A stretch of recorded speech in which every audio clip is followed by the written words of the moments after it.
Make some noise!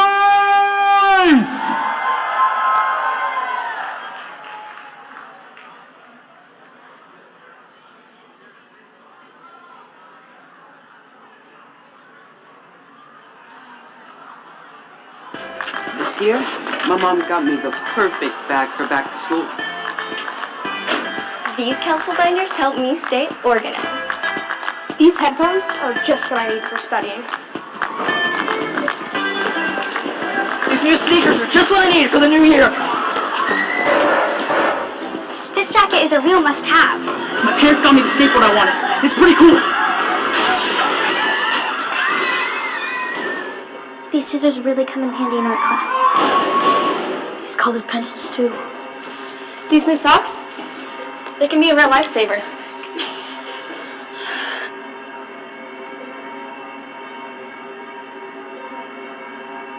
I finally got my own phone to stay in touch with my mom.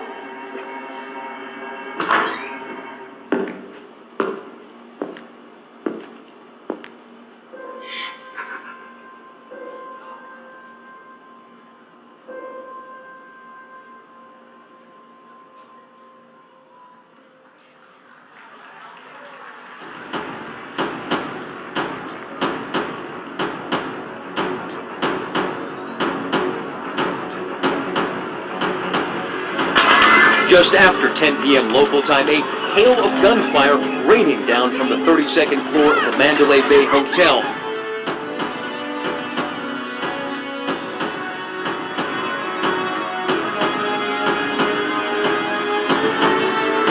Corey Morgan and Dwight Doty played basketball with the boy in Dawes Park before luring him into a nearby alley and shooting him in the head.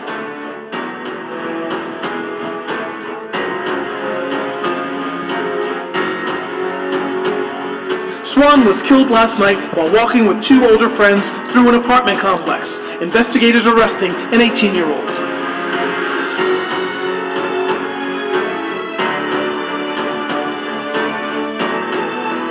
When the bullets shoot you, God forbid they should ever hit one of your kids. When the bullets shoot you, they don't know if you're a Republican or Democrat. They only know they're likely to kill you.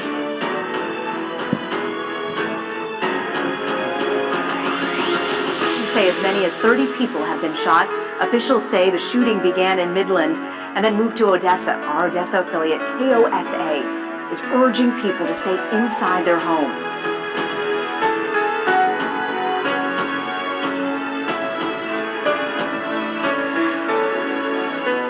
A lone gunman shot and killed two people.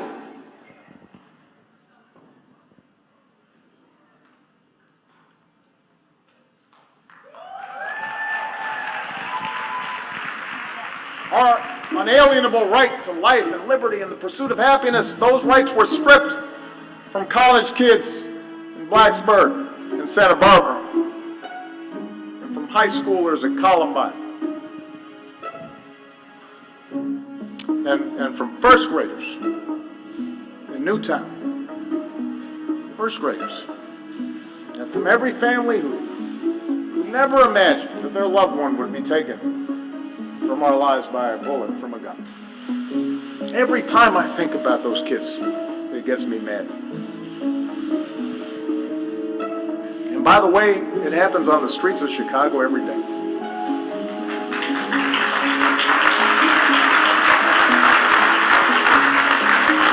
So, all of us need to demand a Congress brave enough to stand up to the gun lobby's lies. All of us need to stand up and protect its citizens. All of us need to demand governors and legislators and businesses do their part to make our communities safer. We need the wide majority of responsible gun owners who grieve with us every time this happens and feel like your views are not being properly represented to join with us to demand something better. Thank you for inviting me here today. This is an important conversation for our children, for our communities, for Democrats and Republicans. Speaking is difficult, but I need to say something important. Violence is a big problem. Too many children are dying. Too many children. We must do something. It will be hard, but the time is now. So when I'm President of the United States, I'm taking a fight to this issue like folks will have never seen before, because we're better than this as a country. Uniquely American problem. No other country has this kind of carnage. More people in my lifetime have died in this nation due to gun violence and in all the wars from the Revolutionary War to now. We are not going to give thoughts and prayers, which to me is just bull. And I'm sorry to say that as a man of faith, but I was taught that faith without works is dead. We're going to bring a fight with everything that I have to solve this problem, and because it's solvable and we know it.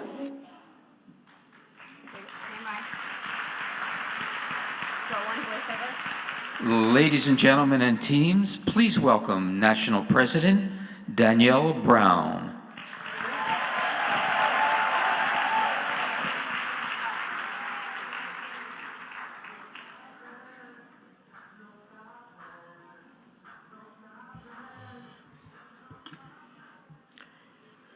All I can say before I even say good afternoon, the time is now. Good afternoon and welcome to the Jack and Jill of America Gun Violence Prevention Rally. I'm Danielle Brown, your National President of Jack and Jill of America, and it's my pleasure to welcome not just the 1,000 teens and members gathered in this room, but to all of the viewing audience. This is historic for Jack and Jill. This is our 7th biannual On the Hill Summit, but it is our first year streaming to the nation. We have Jack and Jill.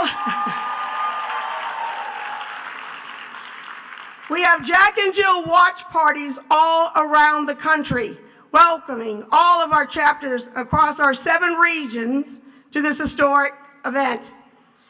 We're on Facebook, YouTube, and Twitter. And we encourage all of you to share the link and invite others to stream the gun violence rally, a topic that is disproportionately impacts our community. In fact, let's give ourselves a round of applause to celebrate this moment and a blessing that is to have access to the information that we need not only to help ourselves, but our families, our community in this country. Give yourselves a round of applause.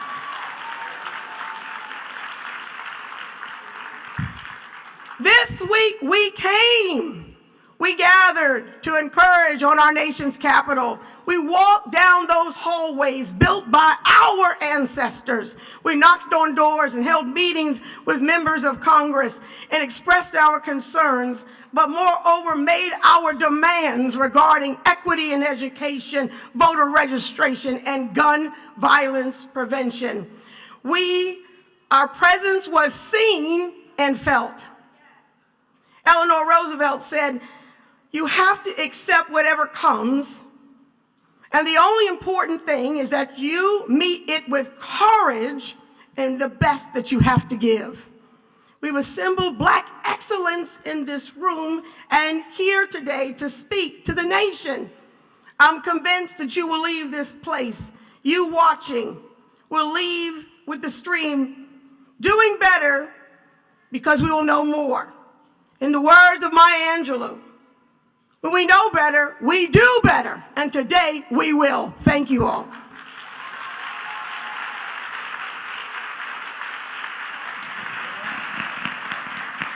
Please welcome to the stage your MCs, the President, Black Lives Matter New York, and Miss Liberia 2019 and 2020, Nupal Ki Alazulu. Also to the stage, the social media influencer, Jolie Wilson.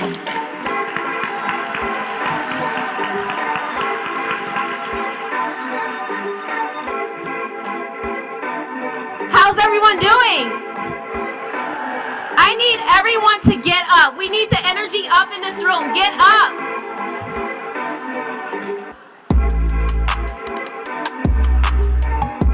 Wow. I am so excited to be here. I'm so blessed to stand in front of you guys. All of your beautiful black faces are so inspiring to me. We are the future of this country, and I am honored to be amongst you today.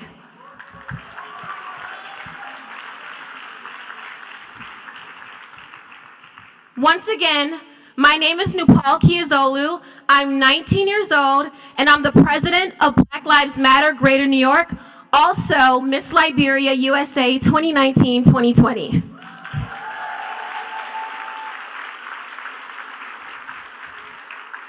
I'm a second-year political science major on a pre-law track at the real HU, Hampton University.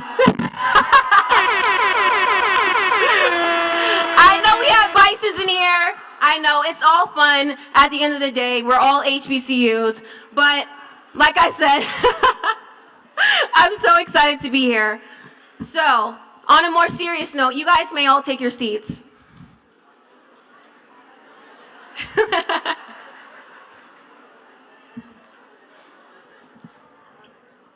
So I've been an activist since the age of 12 years old. And Trayvon Martin's case is a case that catapulted me into activism. And ever since the age of 12 years old, I committed myself to the movement, and I haven't stopped since. We're here today to talk about gun violence, which is a very important issue to me, and one issue that I lost my father to gun violence at the age of 8 years old. And when he died, it completely shattered my family.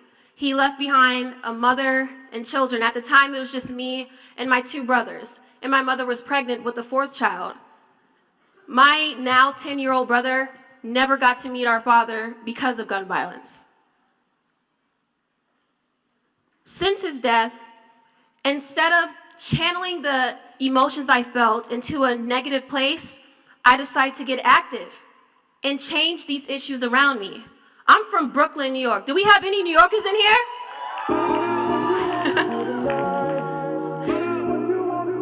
So, are you going after me? Okay, yeah. So I'm from Brooklyn, New York, and I'm from one of the worst communities in Brooklyn, New York, which is Brownsville. And it is afflicted with gun violence and poverty and violence. And these are my everyday realities. And when we talk about this issue concerning gun violence, there is one important thing that I want you guys to remember. Words and context are everything. So yes, we see mass shootings on the TVs, on CNN, Fox. We see that every single day. But we also have to remember the everyday gun violence that disproportionately affects our communities, especially Black and communities and people of color. And when we talk about these issues, instead of saying Black on Black crime, you can use the terminology intra-racial violence. Now I want to hear everyone repeat after me. Say intra-racial violence. Because when you use the term Black on Black crime, it insinuates that crime is exclusive to Black people, and we know that that's not the truth.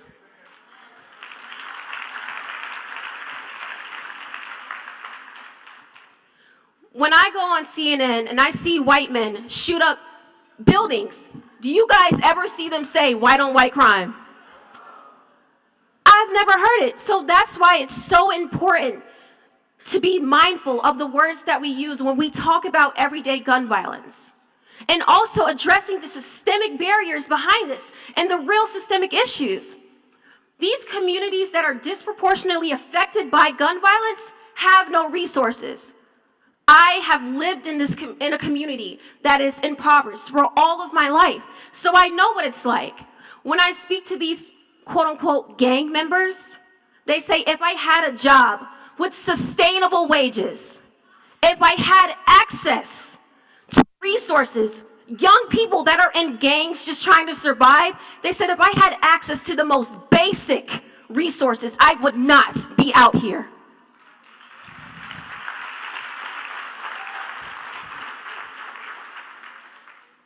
So when I hear people say to Black people, especially in impoverished communities, why can't you just pick yourself up by the bootstraps and work hard? My response to them is always, how will I pick myself up by the bootstraps if I do not have the foundation for boots? It is a travesty. And gun violence should not be a partisan issue or a political party issue, rather. It is a human rights issue. We should not be out here as young people fighting every single day for another day to live. We should be in school. We should be pursuing everything that we aspire to be. But the world that we live in has left us no choice. And I urge every single one of you to hold yourselves accountable and be the change that you want to see in this world. Don't just complain about it. Get active, because we are all that we have at the end of the day. And I'll close with, despite the color of our skin and all of the barriers that we have stacked against us, if we fight hard enough and believe in ourselves, we will overcome every single obstacle. Our time is now. The young people will win. Thank you.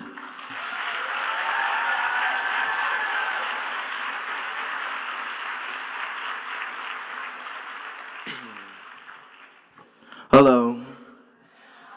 My name is Jolie Wilson. I'm so excited to co-host this event with my classmate and friend, Nupu Kiozolu.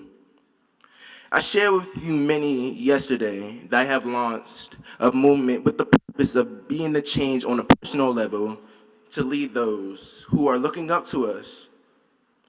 One that hits close to home. I say to you today to lift every voice about the need to end gun violence and sing. Change is the product of consistent and devoted social activism. Gun violence is an economic controversy that doesn't discriminate, yet personally has affected all of our lives. We are the change makers and the dream changers, raising our collective voices with March for Our Lives and Black Lives Matter. It must end now. This is a call to action.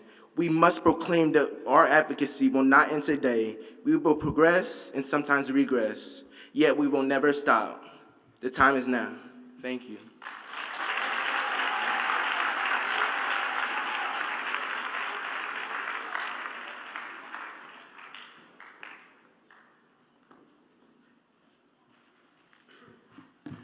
Okay, guys, so I am so excited to introduce my role model. I don't know if he knows this or not, but you are like one of the biggest role models in my life because I'm a future civil rights attorney as well. I am so honored to bring to the stage Attorney Benjamin Crump.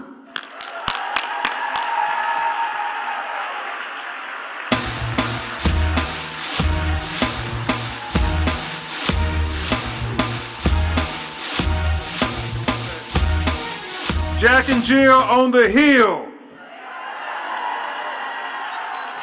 Jack and Jill on the hill. Jack and Jill on the hill.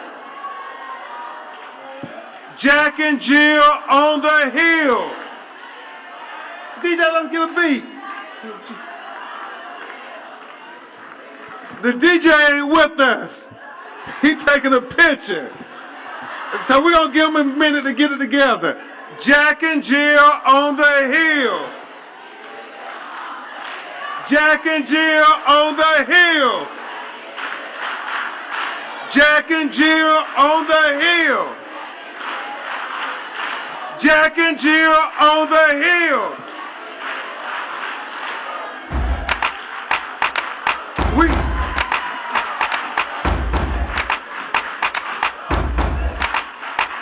All right, one more time. Jack and Jill on the hill. Jack and Jill on the hill. Jack and Jill on the hill. In the back. We can't hear y'all in the back. Jack and Jill on the hill. Jack and Jill on the hill. All right. Give yourselves a hand, Jack and Jill on the hill. To President Brown and all the executives, I'm so very honored to be here. To Miss Liberia, so honored. You represent the best we have to offer for the future. You will be a credit to the legal profession. You know, I have one of my dear friends here, a Jack and Jill alumnus, attorney Henry Hunter, who is a big-time Washington, D.C. lobbyist. Stand up for a second, Henry. Give her a round of applause. Just had his first child. Think you're a man now. But I point Henry out, Jack and Jill, is because Henry and all my other friends who are lobbyists always tell me that people think they have the power, but what they're really trying to do is influence the people who really have the power. And that is you all. Young people, you all represent the power to change America. You represent the power to change America. And I want you all, if you remember nothing else I say this afternoon, please remember you have the power, okay? And so before I begin my brief remarks, I just want to ask for you all to engage me for a minute. As a civil rights lawyer and a trial lawyer, one of the main things we do is try to have effective communications. And so what I want to do in the courtroom, the jury can't talk back to you, so you're reading body language. And I'm reading your body language, and I don't know if you all really believe you have the power, but you do. So I'm gonna ask you to stand on your feet, and I'm gonna ask you to talk back to me. It's very simple, because all the lobbyists, all the special interests, all the politicians need to know when Jack and Jill came on the hill that they got to see what democracy looks like. So I'm going to say, tell me what democracy looks like, and I want you to respond, this is what democracy looks like. Y'all got it? All right, here we go. Tell me what democracy looks like. Tell me what democracy looks like. Tell me what democracy looks like. Tell me what democracy looks like. Tell me what democracy looks like. Tell me what democracy looks like. Tell me what democracy looks like. Tell me what democracy looks like. Tell me what democracy looks like. Thank you. And I say that because I know through President Brown and all your leaders, you came to Washington, D.C. to try to impact America. And you all are doing that in a very meaningful way in attacking all of these racist Jim Crow laws that have you all targeted for the school to prison pipeline, or worse, have you targeted for an early grave. And I say that knowing that we all pray every day that you all are going to live out the fulfillment of the destiny that God has for you all. That's what your parents pray for. That's what all the Jack and Jillers pray for.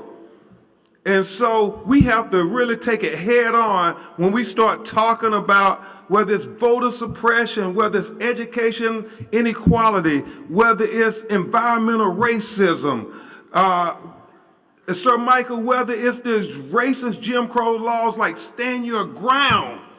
We have to speak truth to power. My grandmother always taught me, she said, baby, if you ever get a chance to speak truth to power, you do it. And so y'all are powerful, so I'm going to speak the truth, okay? So President Brown, I know a lot of them are young, so I just want to briefly tell them the story of Trayvon Martin and this racist Jim Crow law called Stand Your Ground that will allow others to kill our children, our people, and get to go home and sleep in their bed at night as if that life didn't matter at all. And even though it's been over 7 years now, I remember it still like it was yesterday, Representative Hobson. I was in court fighting for a little black boy who had been killed in Jacksonville, Florida. We were in the civil courthouse, and get this, he had been killed by his white friend whose mother had 27 guns in her house. And long story short, they said it was not intentional, it was an accidental death in the criminal proceeding, so they were not going to charge the boy or his mother with a crime. And so then we're at the civil proceeding trying to help this single mother who lost her 17-year-old son who was just like you all. He was a good athlete. He had okay grades. He was probably going to be the first one in his family to go to college. But for this kid having access to one of his mother's 27 guns and them horse playing shot him through the window. And so now we're in the civil court trying to get the homeowner's insurance for his mother and her other children. And President Brown, it's always like just this huge obstacle anytime black and brown people try to get justice. And so in the criminal case, they said it wasn't intentional, it was accidental. Well, we know when we're trying to get insurance money, it then becomes you have to show that it was negligent, that it wasn't intentional. But now the insurance companies are arguing, no, it was an intentional act. The boy shooting out the window at him. So we're dealing with that, and my phone is just going off. I'm in the courtroom with my associate Jasmine Rand and the black mama. We got 5 of these murderers row lawyers who represents insurance companies every day. Anytime you make a claim, they say, we ain't giving you a dime. So I'm battling there, and my phone just keeps buzzing and buzzing. And I subscribe to the policy, if you call me and I don't pick up, then obviously I'm busy. I'm going to get back with you when I'm not busy. But the phone just keeps going off over and over. And so finally, when we win the motion and the judge ruled that they got to give the $200,000 to the poor black mama who lost her baby, I go out the courtroom and I see I got 18 missed calls from Attorney Tyrone Williams and Attorney Patricia Jones down in Miami. And I answer the phone, I'm like, what is it? I'm a little, perturbed at that point. And they start saying, well, Crump, we got to get you on this case and everything. It's important. I say, well, what case? And they say, well, you know what? I think it's better if you talk to his father and let him tell you what happened. And Trayvon's father, Tracy Martin, who many of you saw pictures of him. Tracy is a manly man. He's a truck driver. He's real built, got the bald head and the beard. The women seem to like how he looked when he come on TV and everything. This manly man got on the phone who I hadn't met yet, and it was almost as if he was whining. I still can't describe that sound of hopelessness, heartbrokenness. I mean, just absolute devastation. And he says, Attorney Crump, my 17-year-old son, Trayvon Martin, was walking home from the 7-Eleven, and the neighborhood watch volunteer with a 9mm gun shot and killed him. And the police say they are not going to arrest him. And I stop and I say, well, hold on, let me make sure I'm understanding you. You said your 17-year-old son was walking home from the 7-Eleven. Did he have a weapon? He said, no, he was unarmed. He was on the phone. He was walking home. He had a bag of Skittles and a can of iced tea. And the neighborhood watch volunteer shot him in the heart. And the police said they're not going to arrest him. And so I literally told Mr. Martin, I said, well, no, I'm a lawyer.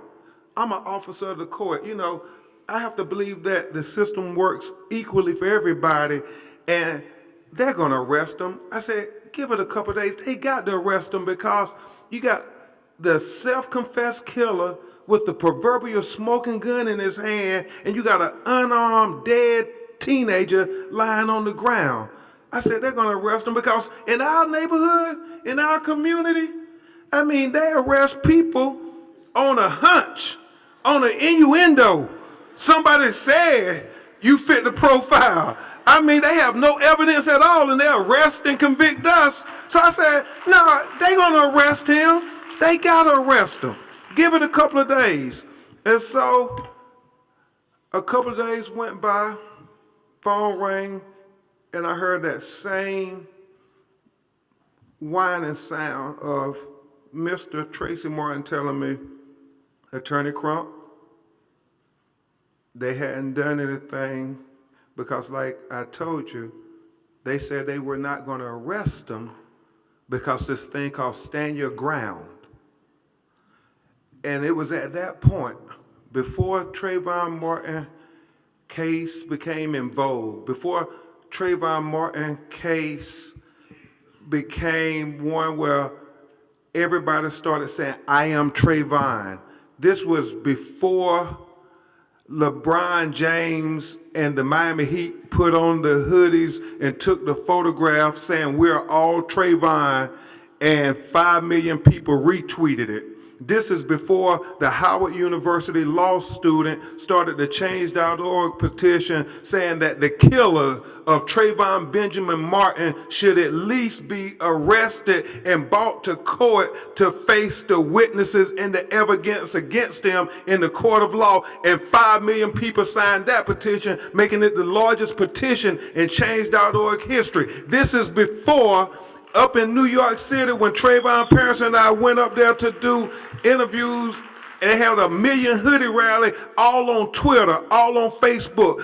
The people in Central Park didn't know Times Square didn't know what was going on when all these young people took over Times Square with hoodies on saying, we are Trayvon Martin. This is before President Barack Obama went into the Rose Garden and said, if I had a son, he would look like Trayvon.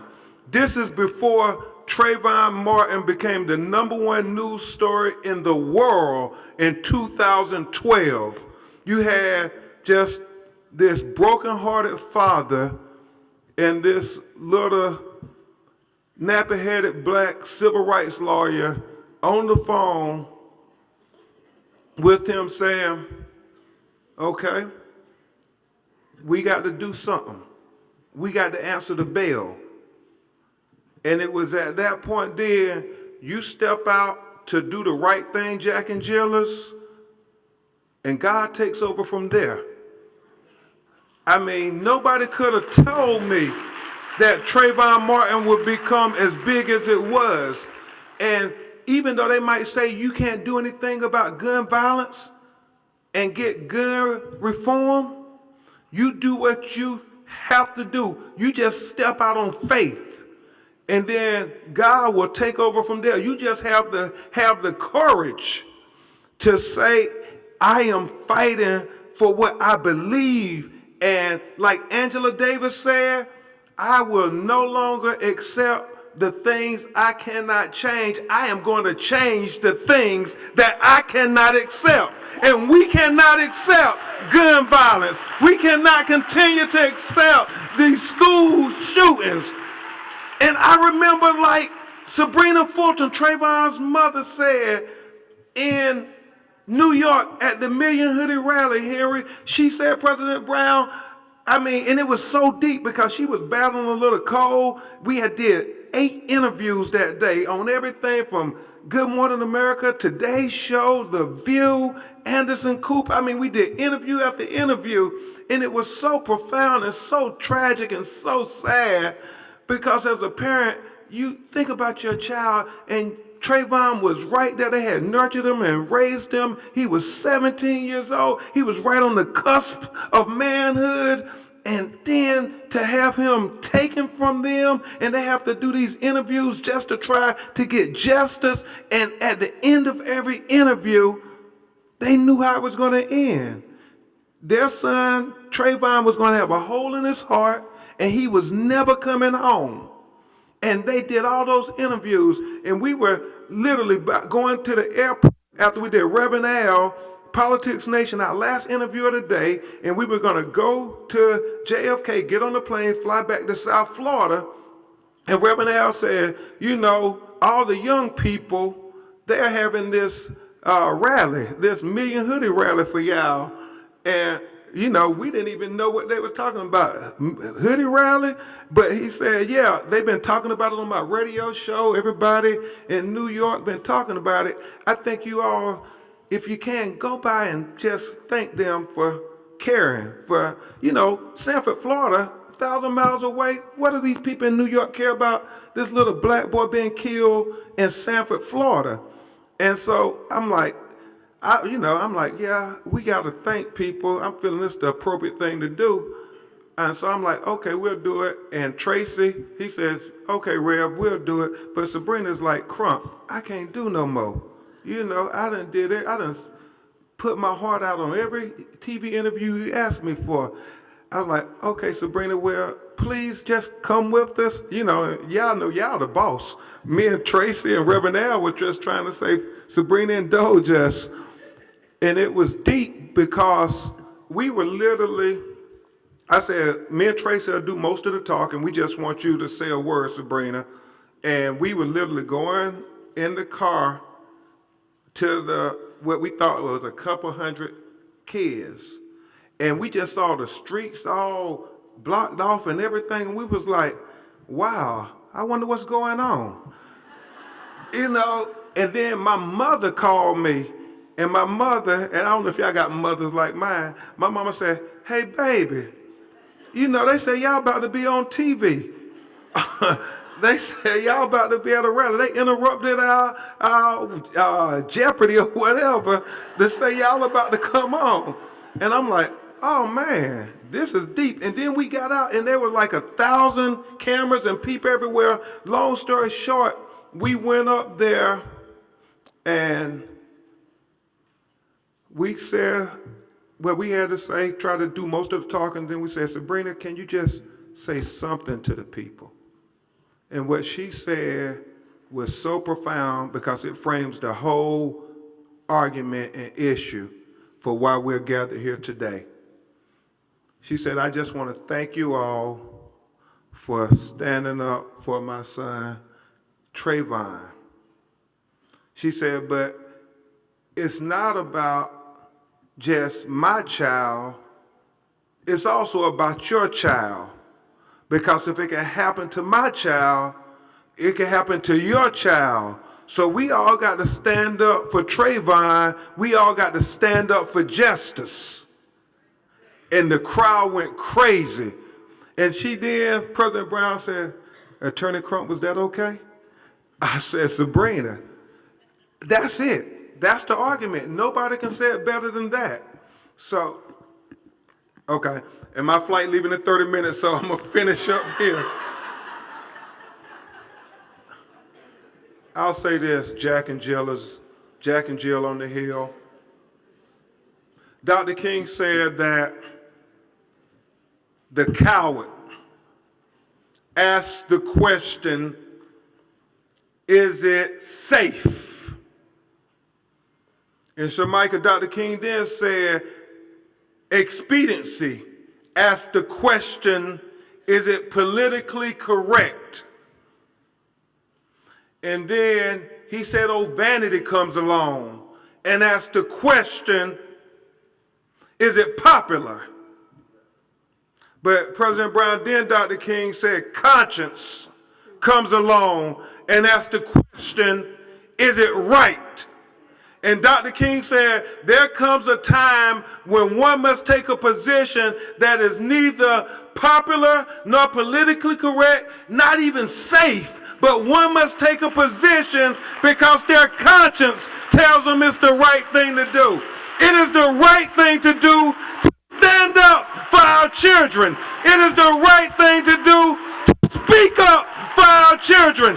It is the right thing to do to fight for our children, because you all are our children. And if we don't stand up for you, we can't expect nobody else to stand up for you. So thank you. Let's stand up for our children. Thank you, Jack and Jill. God bless you.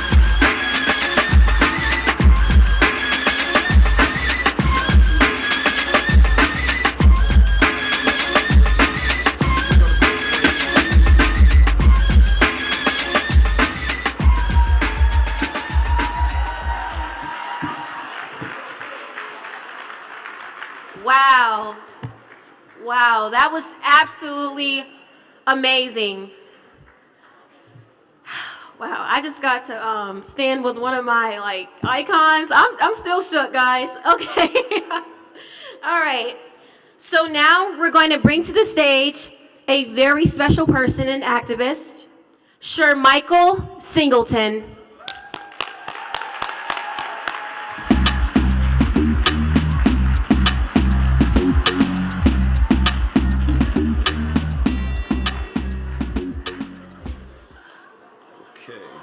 Okay, so I want to say thank you guys so much for having me here.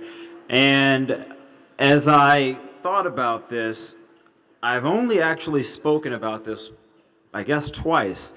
Recently, a couple of weeks ago, during the Congressional Black Caucus Week. And then again, I think a day or two later on MSNBC, which is where I provide commentary and analysis. And it took me a very, very long time to get to a place where I actually felt comfortable talking about this.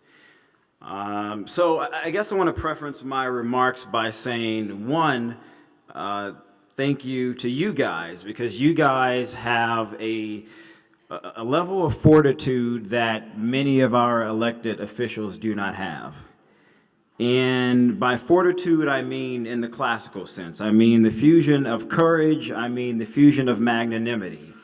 And these words may not mean a lot to you guys now, but I can assure you as you get older, they certainly will. So as I began to think about my remarks, what I wanted to say, I wrote a pretty lengthy speech, and then I said, well, this is too long. These are younger people. They're not going to want to hear this. So I found myself wondering, what could I say to you guys that would hopefully inspire? I remember when I was your age, listening to people, and to this day, there are some individuals who left such a mark on me then that I still find myself trying to adhere to the advice they gave me. I've always believed one of life's greatest gifts, one of the greatest gifts in the world, I would argue, is being able to share what one has learned. For knowledge is inseparable from life's journey. That's something you will learn as you continue to grow. But I knew that even in thinking about that, you sort of have to share a piece of yourself. People give you advice all the time, do this, don't do that, and you listen, sometimes you don't. But when it comes from someone who's been directly impacted by something, that sort of changes the dynamics. So I figured, I guess I'll share my personal story. So when I was a kid, maybe 6 years old, I believe, I lived in New Orleans, that's where I grew up. I lost my father to gun violence. Now, the story is very interesting because, like so many black men, my father lost his brother to gun violence. A day or two after the middle brother was murdered, the younger brother killed someone. So you see the pattern here, all three essentially gone. I remember recently reflecting on this and trying to understand this very odd dichotomy of how so many of us find ourselves in these situations. And then it sort of dawned on me that so many other folks have either added or taken value away from us that we haven't sort of placed value on our own lives. You see, when you value something, you're careful with it. You don't want to break it. You don't want to damage it. You want to preserve it. When you don't value yourself, how can you value the life of another? It becomes a challenge. It becomes a challenge that's almost impossible to overcome. So as we think about gun violence, I wanted to add a perspective of how it impacts me, how it impacts so many families. I'm sure some in this audience maybe have lost a family member, a friend, or know someone who has.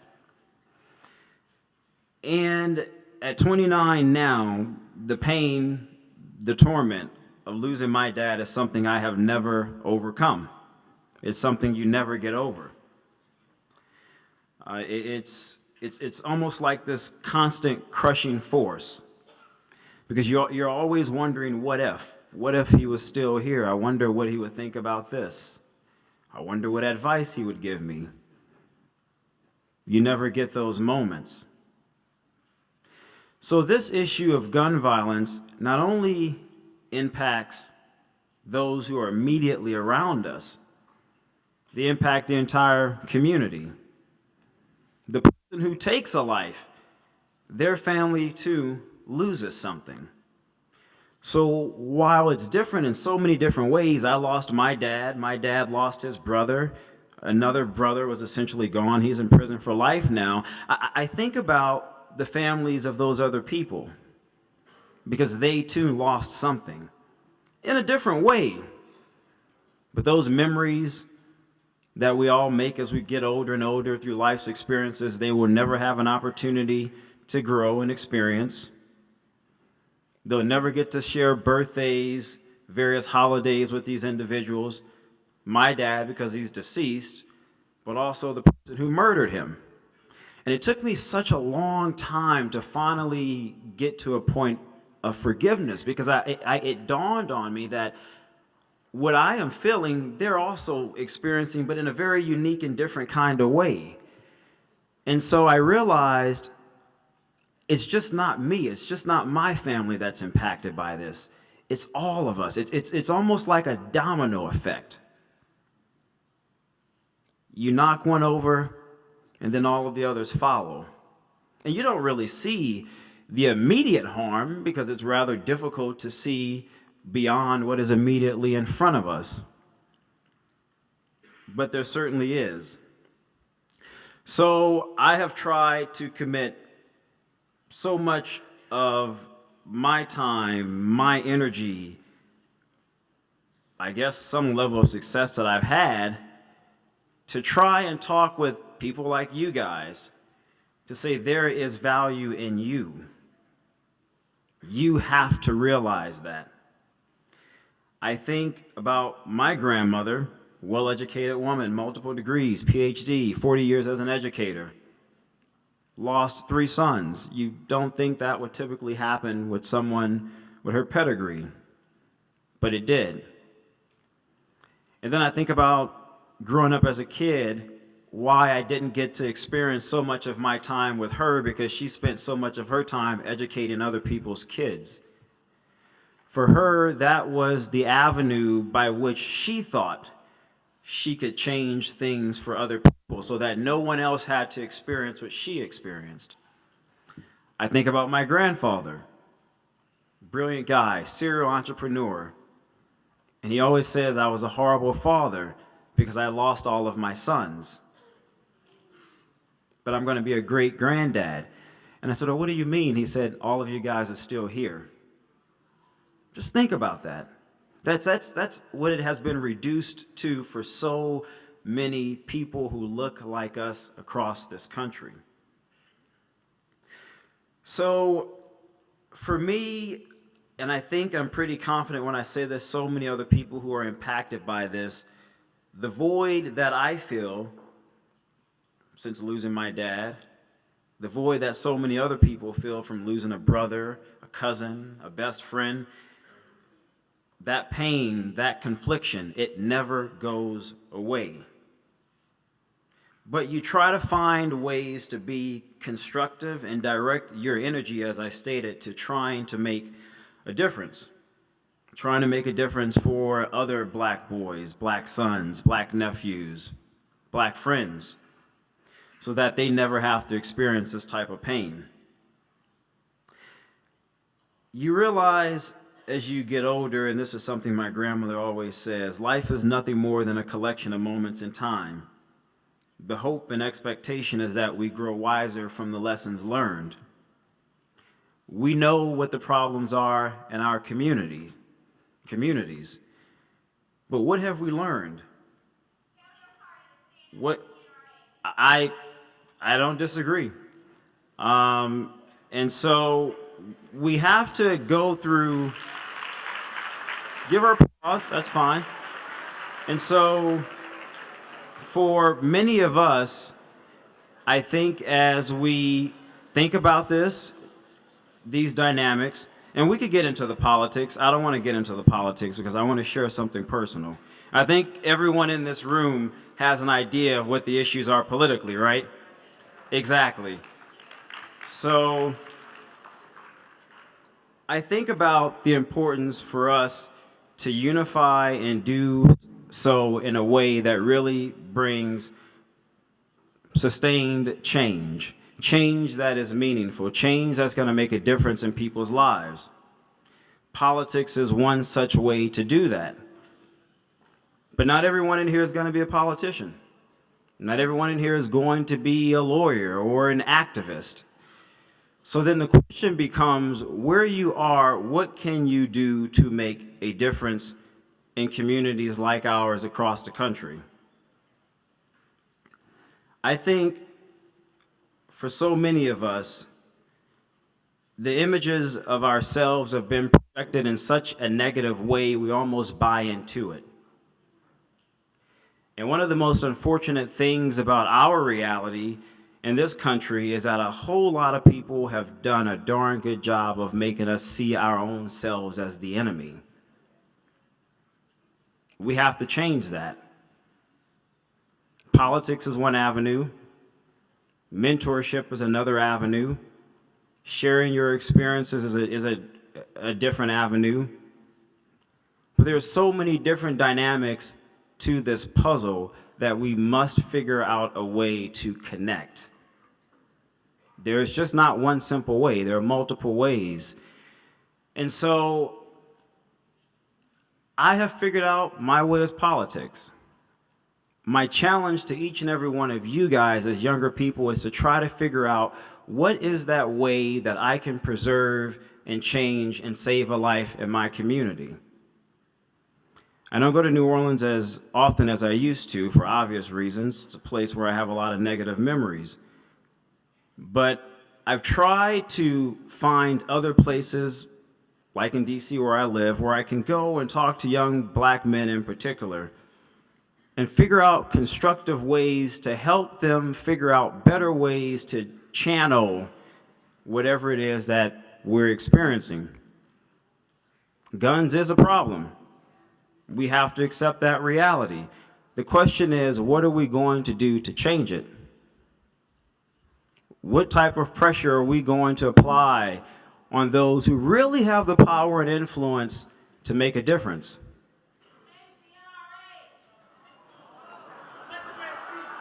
That is one avenue. So again, my push to you guys is simply this. Hey guys, it's okay. Everyone has a right to share their opinions. I hear a lot of opinions that I may not agree with, but I listen, I embrace them. That's something you guys have to do as you get older.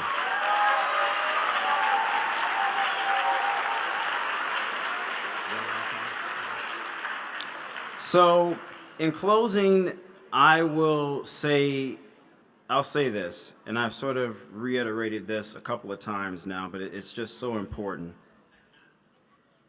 When I think about my family and our dynamics, and I think they had everything right, and yet this still was our reality. What went wrong? I posed this question to my grandmother. I said, how is this even possible? If I were to look at you on paper, I would think you had the perfect family. It didn't make a difference.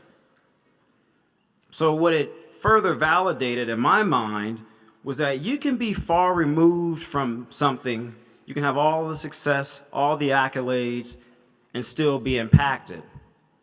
So you may see someone in one community who's black, and you may say, well, that's not really my problem, I'm sort of privileged. You're never far removed from those things. The imagery may exist and may make you feel that you are, but I can tell you, you are not.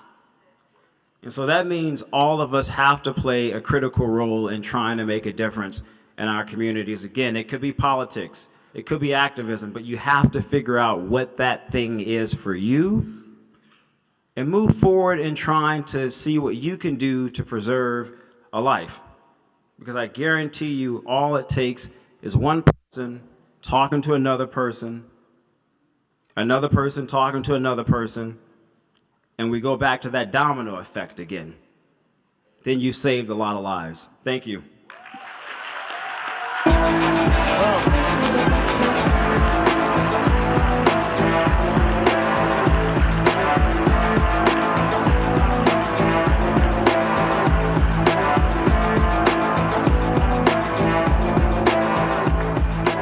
Thank you for that wonderful speech.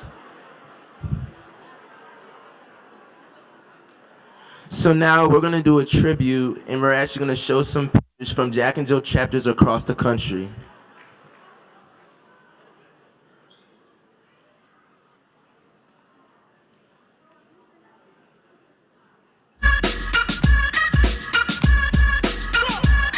Sorry about that. Can I get some microphone, please? Can I get some microphone, please? All right, let's see who's in the house. Let's have some fun, shall we? Can we make some noise in here? What? Make sure that when you're sharing the pictures, you hashtag JJ goes orange. All right. Where's my central region at? Make some noise. Where's my far west region? Make some noise. Where's my mid-Atlantic region? Make some noise. Where's my Midwestern region? Make some noise! Where's my South Central region? Make some noise! Where's my Southeastern region? Make some noise! I know what to say, girl! Where's my Eastern region at? Make some noise!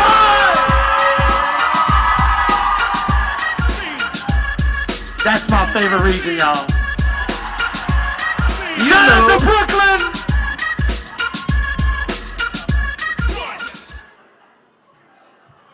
Back to scheduled programming.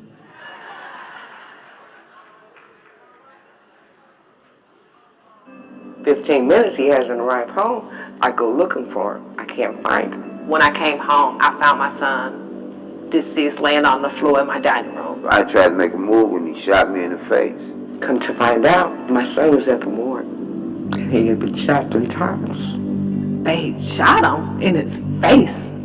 There was nothing but hatred. My grandson was killed. I got shot in the head 3 times. Life was taken for nothing. We're in a state of emergency. Something has got to give. I want the violence to stop. I just truly wish that people would think about the family members that they're doing the damage to. If the people had got together and tried to come with a better solution, my grandson still be living. You know, he'd still be living.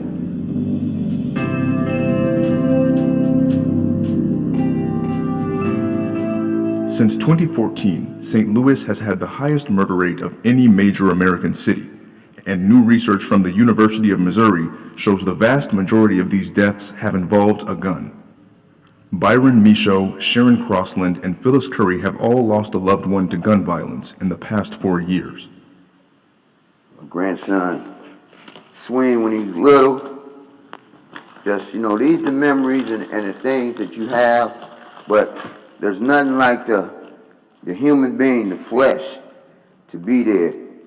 You know, when you make that decision to pull that gun out, you're changing lives. You're changing lives. When it happened to me, it was a horrific thing. It took about at least 3 to 4 months for me to really, you know, I would cry constantly. I was in pain, a lot of pain. But the main thing it was why. Some days I can think about my son and I can't breathe. I have panic attack. You know, and some days I can laugh and then cry and then laugh again. More than anything else, I don't want another mother to have to experience what we experience every day, to have to live with the thought of losing your child or to have lost your child. This is something the parent never thinks about. You never expect for your child to be taken away from you through senseless violence, you know? We protect our children, we try to. But out here today, there's no protecting yourself, you know? James Clark is part of a growing team in St. Louis working to save as many lives as they can. They work for a nonprofit called Better Family Life, where members look for conflicts in the community and step in when the situation could turn deadly. Please welcome Mr. James Clark.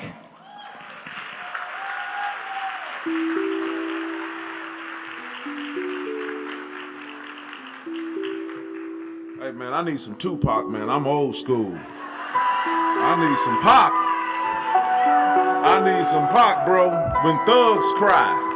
Y'all ever heard that song by Pac? When Thugs Cry? Y'all need to listen to that.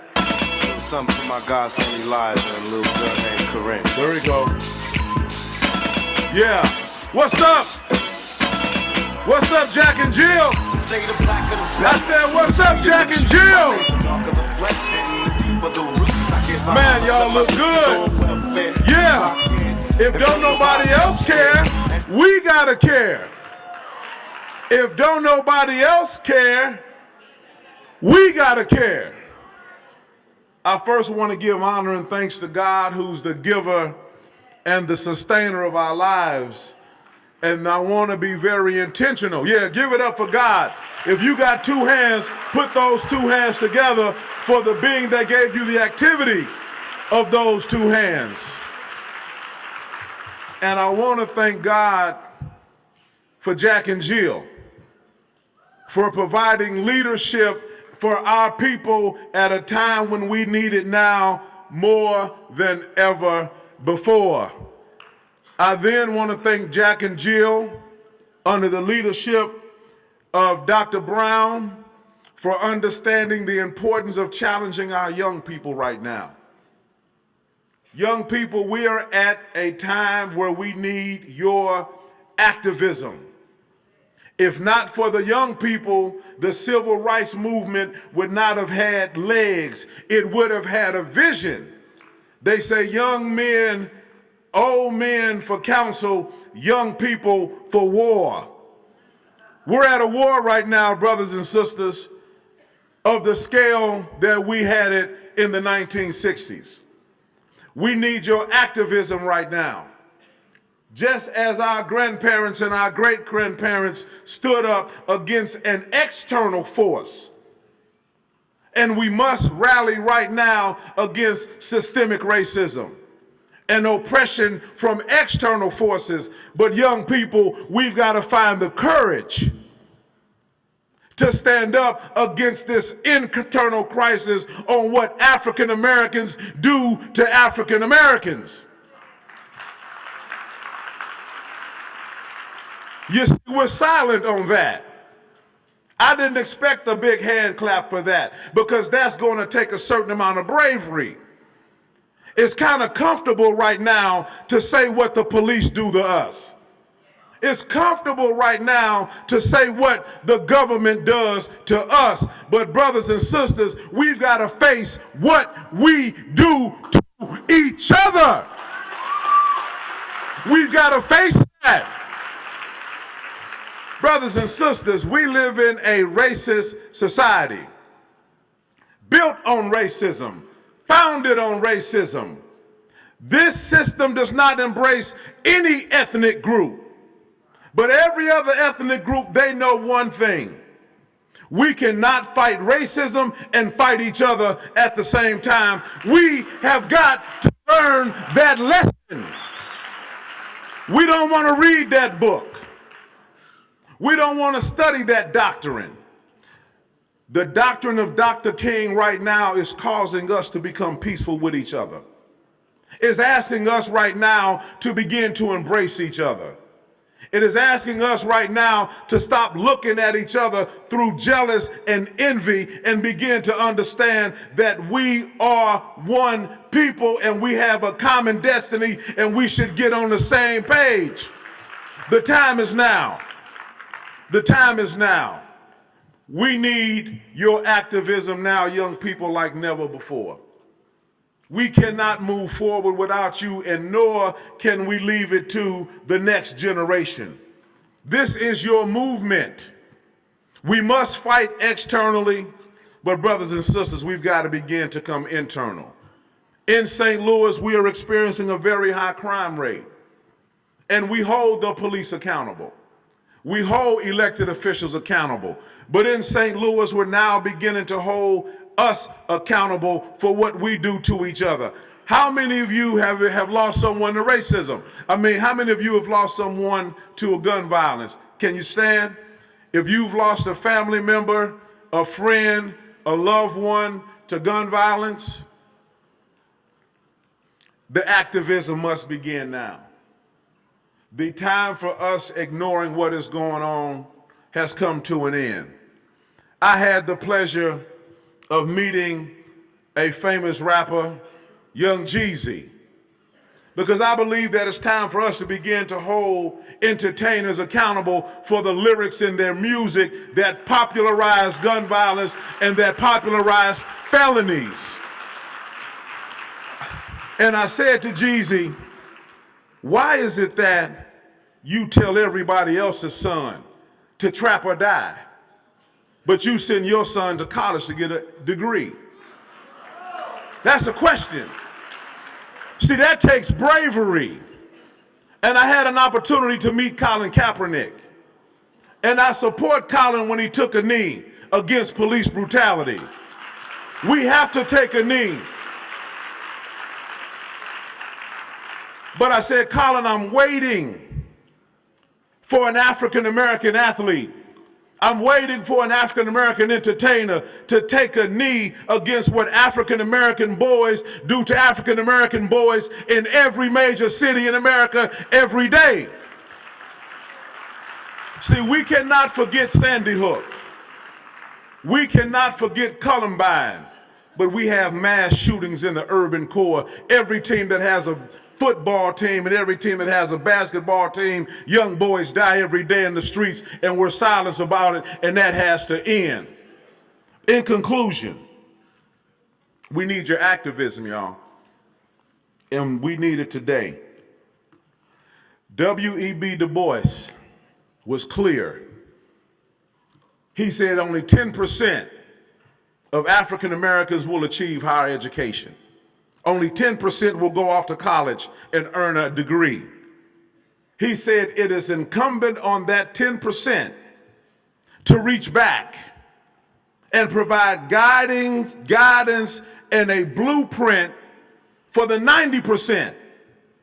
He said, for if the 10% do not reach back and help the brothers and sisters in the projects, and help the brothers and sisters living in poverty, and help the brothers and sisters living around the trap house, and help the brothers and sisters who do not have food so they go out and rob people.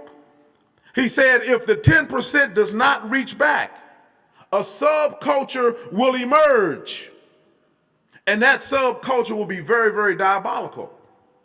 So I'm speaking to the children of the talented 10 right now. I'm speaking to the children whose parents paved the way for you, and now you have a certain amount of privilege. We need your activism. We need your activism. We need your activism. And we need your activism around this gun violence talented 10%. See, for my grandmother, her biggest obstacle was would she be raped? For my great-grandmother and my great-grandfather, his biggest obstacle was would he be lynched? Our biggest obstacle, brothers and sisters, is not external. The Ku Klux Klan does not do to us today what we do to each other.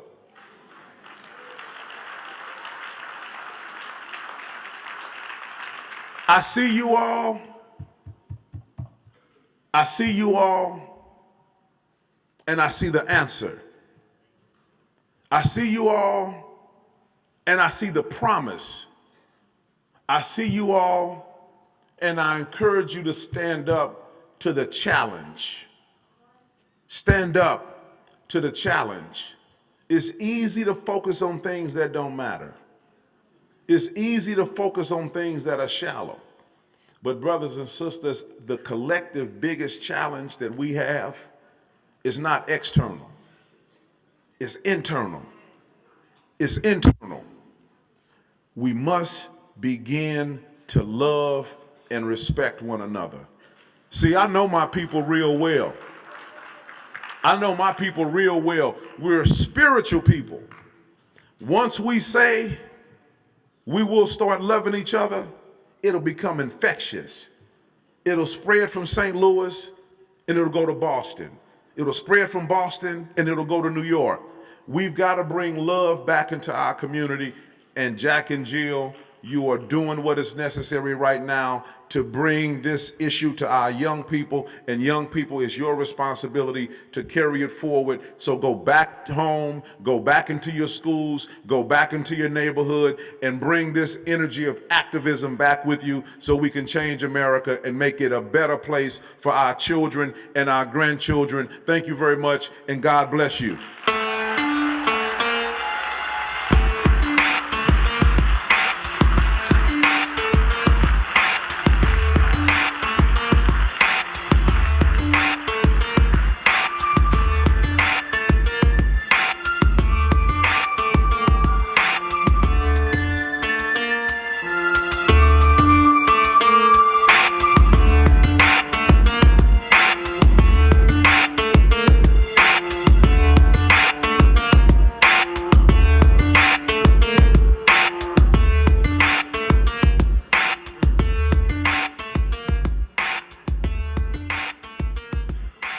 Hola, I'm back. So we actually gonna share some tweets and posts from the Everwall. All right, so check this out. While we do that, we might as well have some fun, right? Right? Can we all stand up real quick? Can we all stand up and hold up our signs? Can we get our signs up real quick?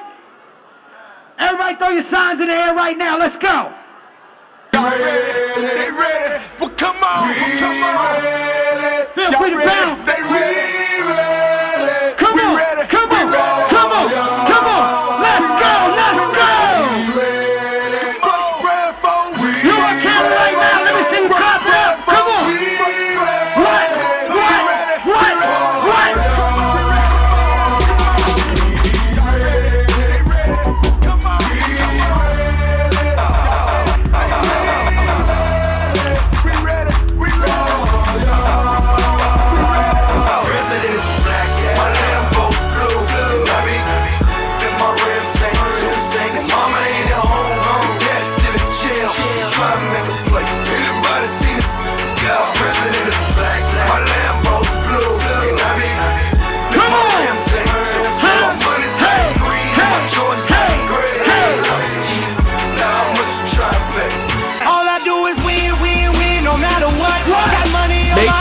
we're posting on your social media pages. Hashtag JJ goes Everybody orange. hands go up. And what? And they stay there. And they say yeah. And they say there. Down, down, down. 'Cause all I do is win, win, win. And if you going in, put your hands in the air. Martin had a dream. Martin had a dream. Martin had a dream. Martin had a dream. Martin had a dream. Martin had a dream. We living in that 31st century, futuristic flockage. The penthouse is the projects and everybody flies private. New watch, no time it is. Watch us, they can't stop us. The prophets, they not even. No one man should have all that power. The clock's ticking, I just count the hours. Stop tripping, I'm tripping off the power.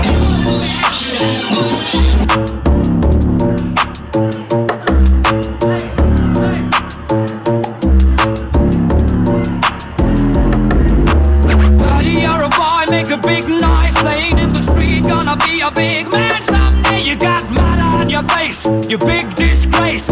Kicking your can all over the place. Singing, we will rock you. We will rock you. Hey! Count them up!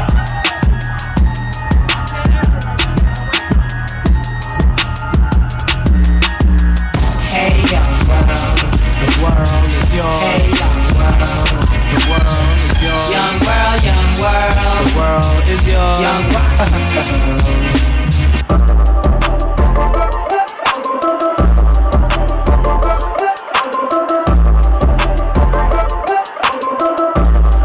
And we're back. Telling these tears go away, oh. Make the last one burn into flames. Freedom, freedom, I can't move. Freedom, cut me loose. Yeah. Freedom, freedom, where are you? 'Cause I need freedom too. My great chains around my neck. And my freedom right in hell. Hey, I'ma keep on running 'cause the winner don't quit on themselves.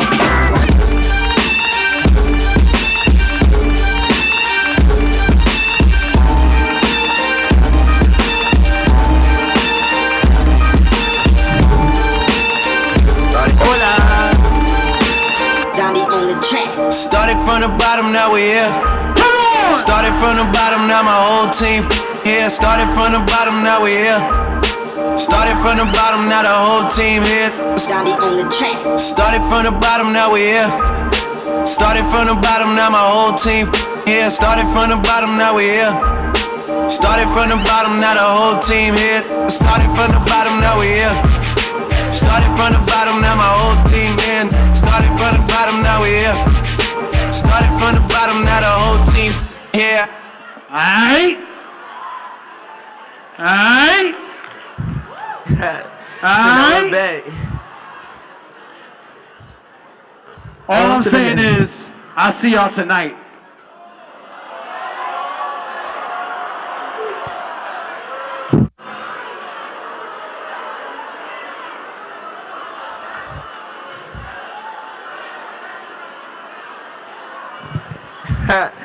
All right.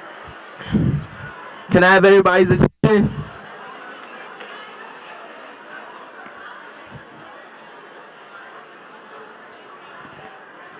All right. So now we want to introduce. Hey everyone, can we have your attention please? Thank you.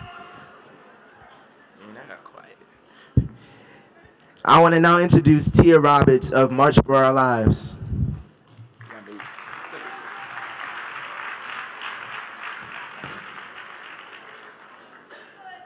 If the government won't take the first step in reforming this country's gun laws, some activists say that they certainly will. The organization March for Our Lives today rolling out a new initiative to cut gun violence in this country and cut it dramatically. The group, of course, was founded in the wake of that February 2018 mass shooting at Marjory Stoneman Douglas High School in Parkland, Florida. 17 students and staff members were killed in that attack. With us, two co-founders of the March for Our Lives movement, David Hogg and Tia Roberts, both students at Douglas High School, both survivors of that 2018 shooting.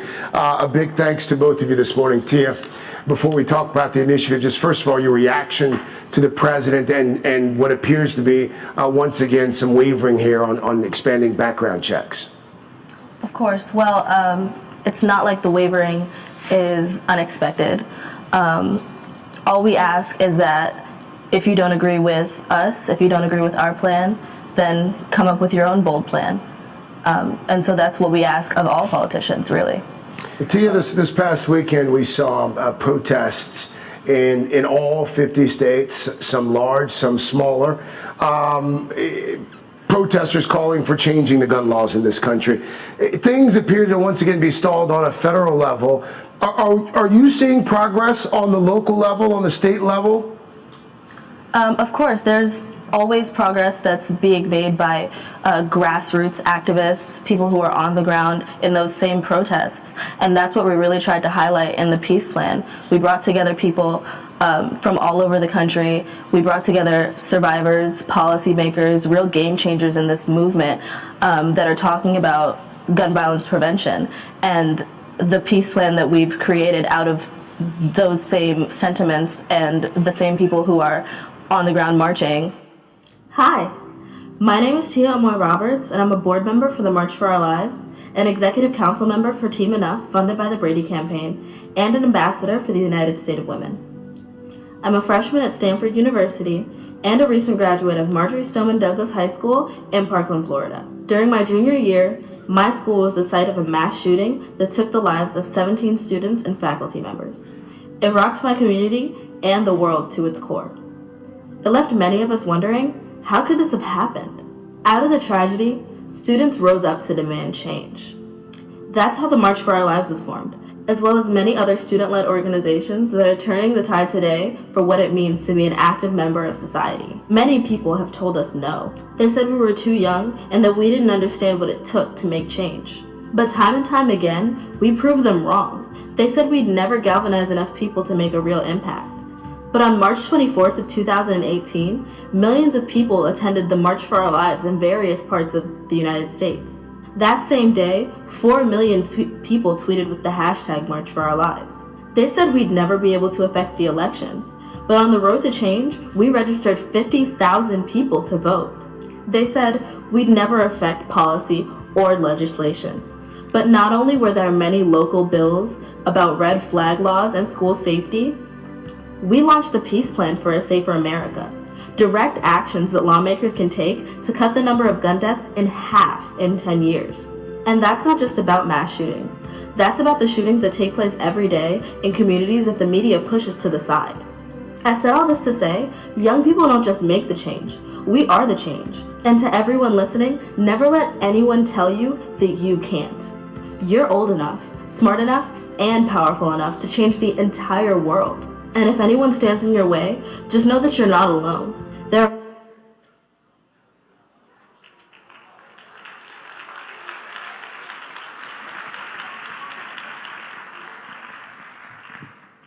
Wow, she is absolutely inspiring.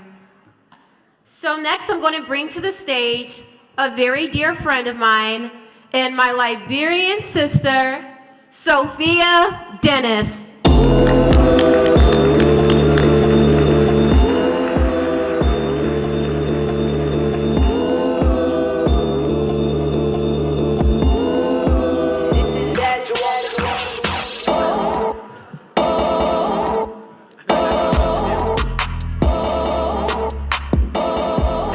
So much. I'm so happy to be here, obviously. I've had a few conversations here and there with a few of you guys, but unfortunately a lot of them were cut short.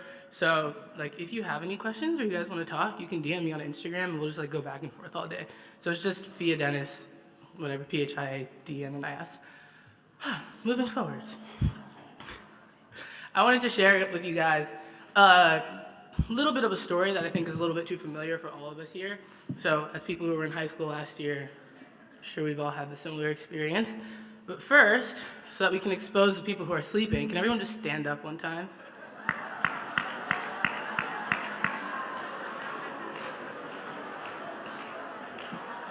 okay, you can sit. You can sit.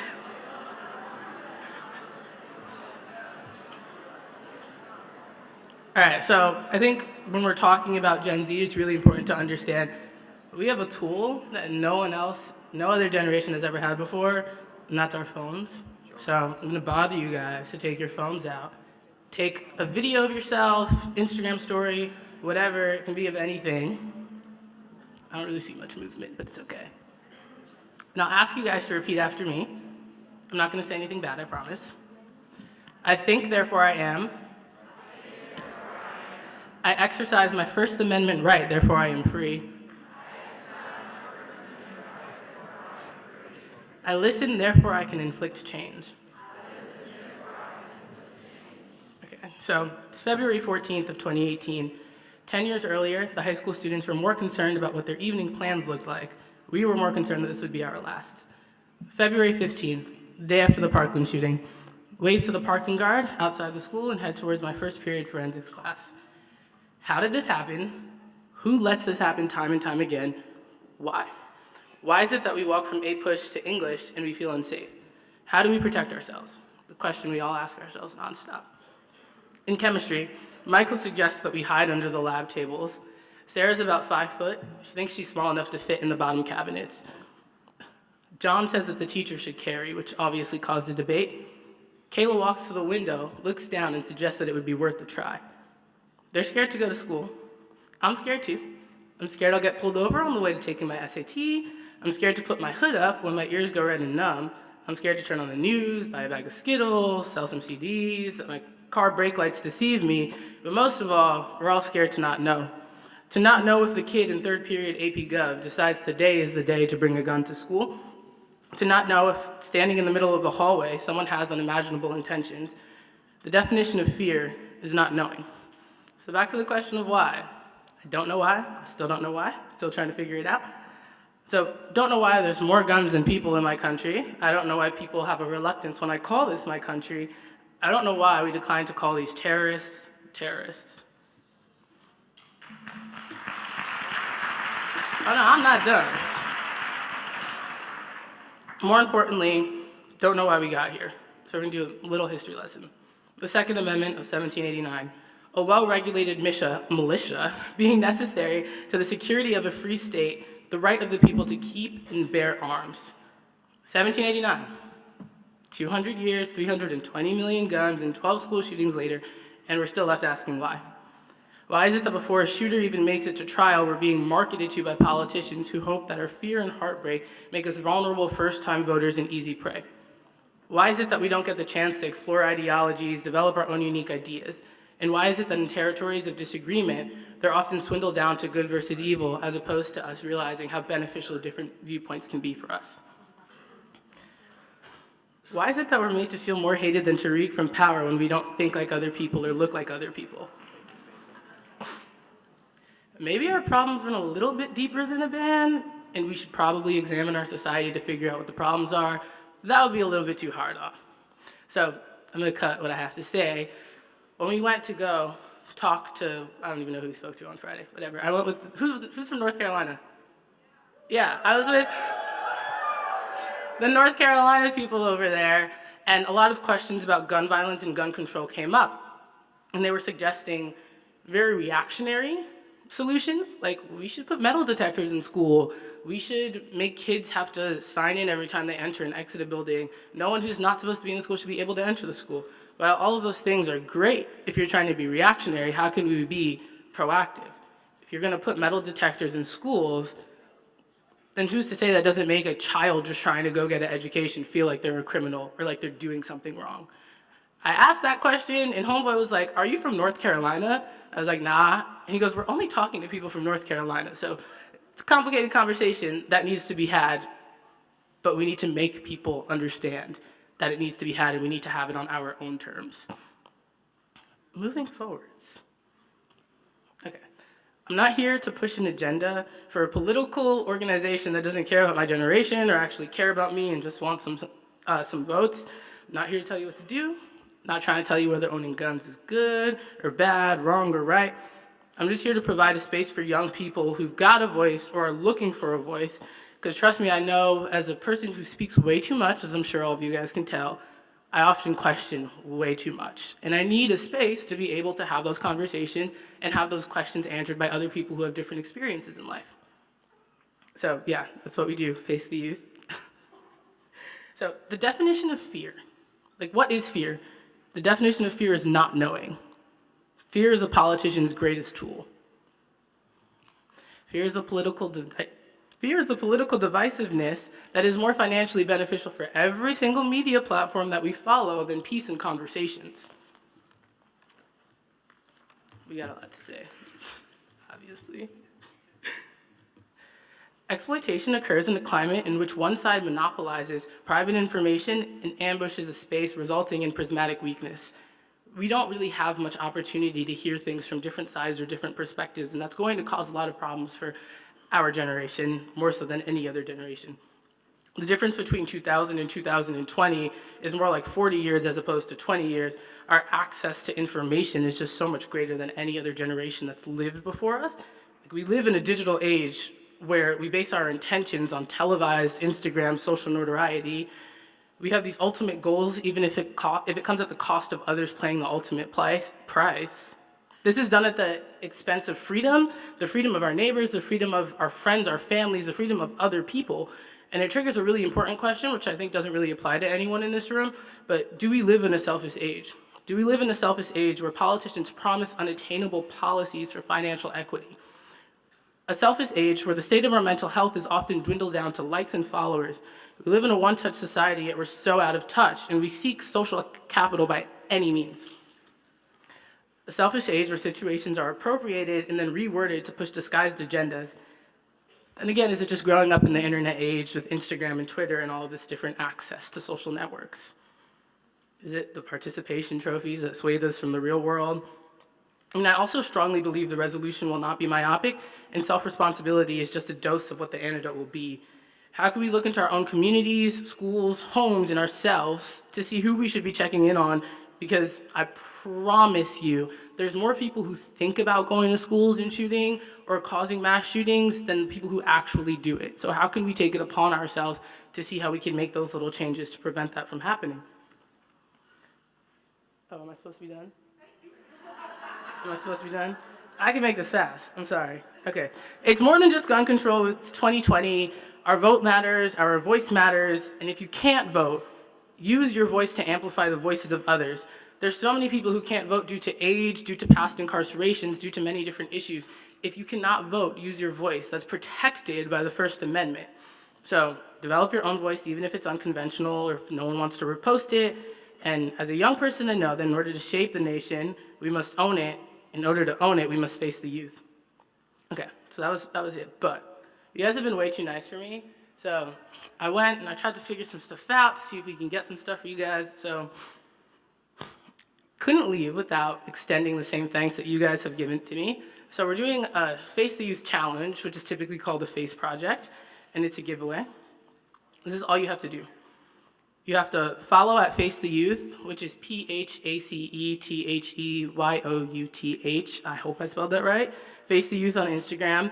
You have to post a video or a caption of why you're voting in 2020 or why you would vote in 2020. Tag 3 friends to do the same. And this is the exciting part now, so you guys can get prepared to be excited. You have the opportunity to win 5 of the Girls United Makeup Collection palettes with Ulta. 2 people will get the opportunity to collaborate with Face the Youth on a merch drop. And 1 person, wait, I think I need a drum roll. Okay. 1 person will win 2 tickets to see the baby in a city near you.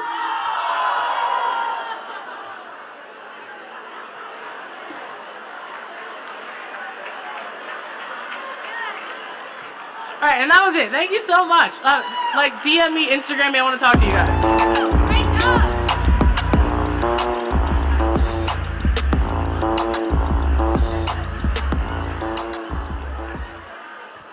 Wow, did you guys hear that? The baby? I'm definitely doing that giveaway. That's just on period. So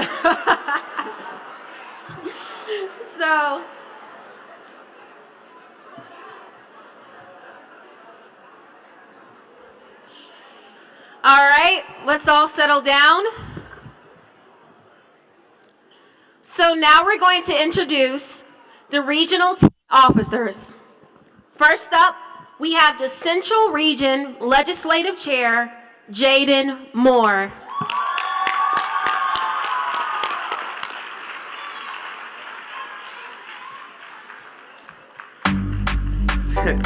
Up next, we have the Eastern Region Team President, Vivica McBean.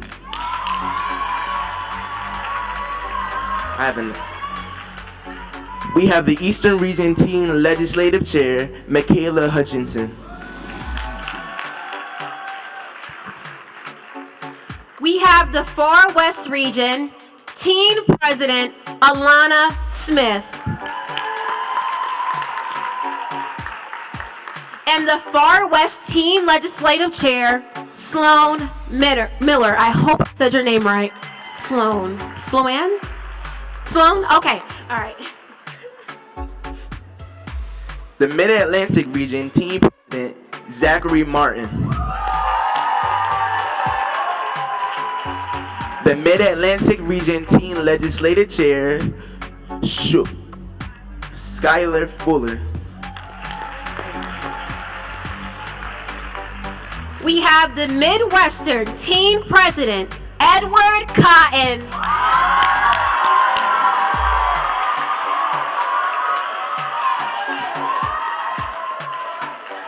We also have the Midwestern Region Team Vice President and Legislative Chair, Noah Larimore.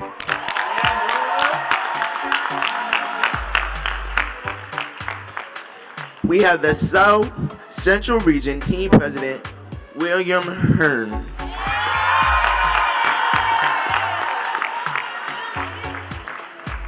We have the South Central Region Team Legislative Chair, Lorna Gardner. And last, but certainly not least, we have the Southeastern Region Team President, Foster Ware.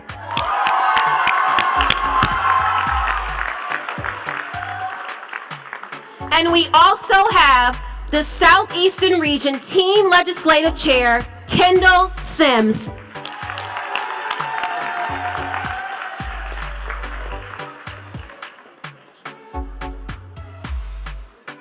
Thank you all for your service. Give them a round of applause, guys.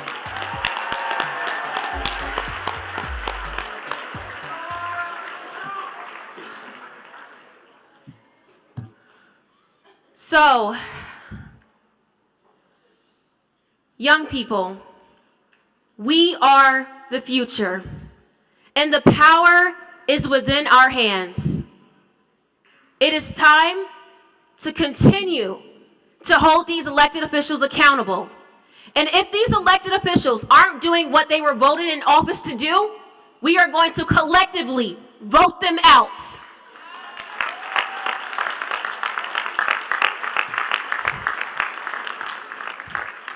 Before we leave today, it's just on my heart. We have to do this. This is a very special chant entitled the Assata Chant. Assata Shakur is a prominent civil rights activist. She's still alive. And it is imperative that every young black person knows this chant. So and black people in general, everyone needs to know this chant. So can everyone please stand?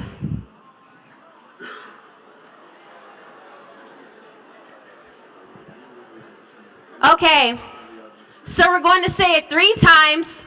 Each time you repeat after me, and we get louder. On the last time, we'll have our fists in the air. So if you're comfortable, hold the person's hand next to you.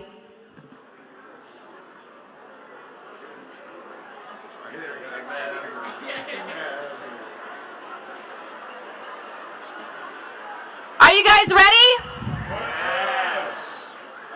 Okay. It is our duty to fight for our freedom. It is our duty to fight for our freedom. It is our duty to win. It is our duty to win. We must love and protect each other. We must love and protect each other. We have nothing to lose but our chains. We have nothing to duty to fight for our freedom. It is our duty to fight for our freedom. It is our duty to win. It is our duty to win. We must love and protect each other. We must love and protect each other. We have nothing to lose but our chains. We have nothing to lose but our chains. Fists up. Fist up. It is our duty to fight for our freedom. It is our duty to fight for our freedom. It is our duty to win. It is our duty to win. We must love and protect each other. We must love and protect each other. We have nothing to lose but our chains. We have nothing to lose but our chains. We have nothing to lose but our chains. We have nothing to lose but our chains. Ashe.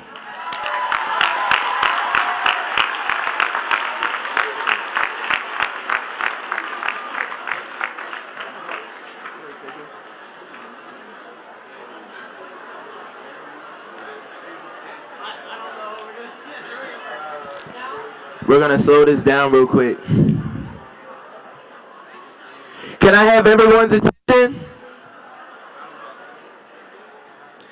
Can I have everyone take out their phones and turn your lights and point to the ceiling?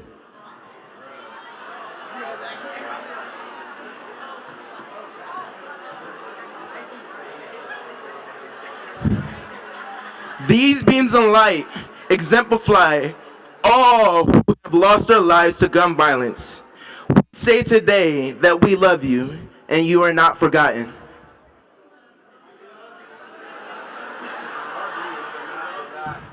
You are not forgotten.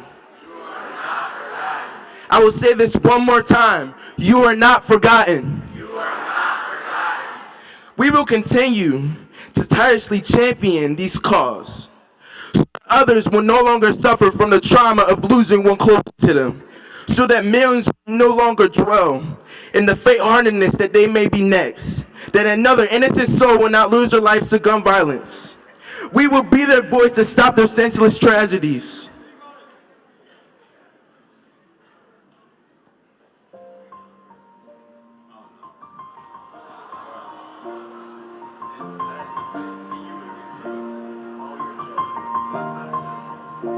It's been a long day without you, my friend, and I'll tell you all about it when I see you again.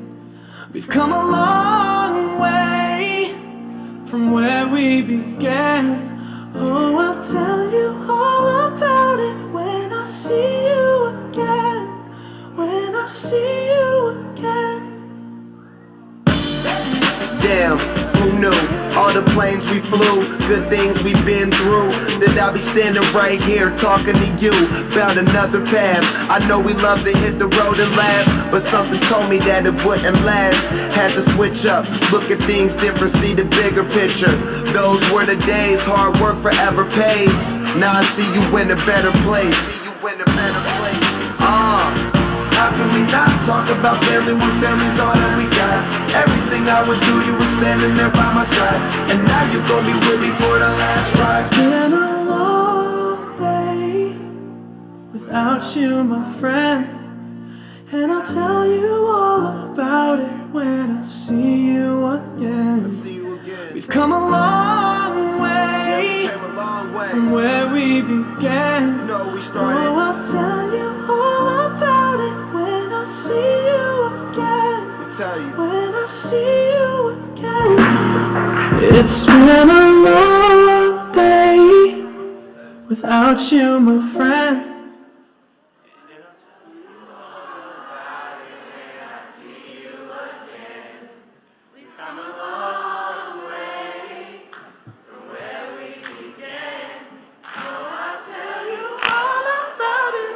See you again. When I see you again.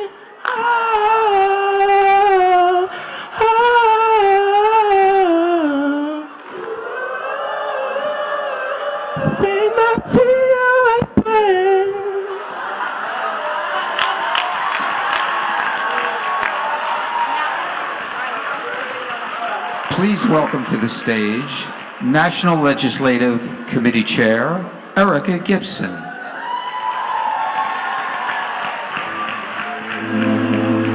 When the glory comes, it will be ours. It will be ours. Oh, one day, when the war is won, we will be sure. We will be sure. Oh, glory, glory, glory. Oh,